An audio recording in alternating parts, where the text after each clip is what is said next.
আমি অনেকক্ষণ হলো লক্ষ্য করতেছি আপনি এই জায়গায় বসে আছেন। আপনার অনেক চিন্তিত মনে হচ্ছে। রাত বাজে 12টা, আপনি বাসায় যাবেন না?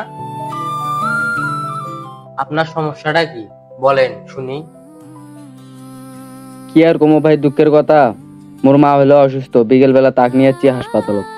ও, তাহলে তোমার মায়ের সাথে থাকো, ওর সেবা যত্ন করো আর কি। সমস্যা নাই, মোর বোনও আছে তো, সেবার যত্ন করার জন্য মোর বোনই ওটি আছে। বিষয়টা বুঝতে পারছি।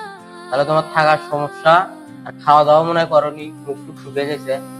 তাহলে এবারে হাসপাতালের আশেপাশে আপনার কোনো বন্ধু বা আত্মীয় স্বজন নাই? আছে তো ভাই একটা বন্ধু।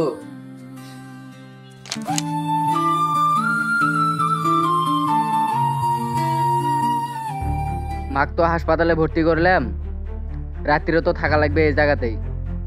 বন্ধুকাটা কল দেই, ওর বাড়ি তো এমনি রেই, দেখি।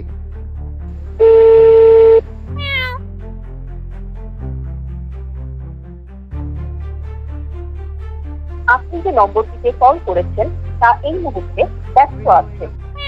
দূর, এই সৌরা খালি খেলা মানে কলের হিসাব করতেছে।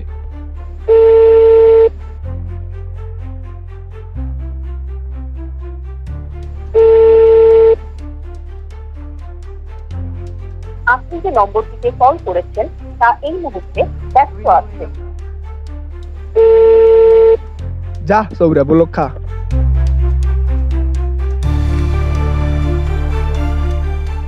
ইস, ঘুষ খাইছে।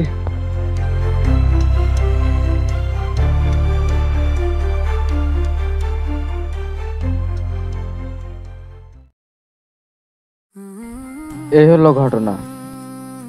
আচ্ছা ভাই, চিন্তার কোনো কারণ নাই। আপনি আমার সাথে আমার বাসায় চলেন, খাওয়া দাওয়া করবেন, থাকবেন। সকালবেলা আমি সহ আপনার মাকে দেখতে আসবো, চলেন।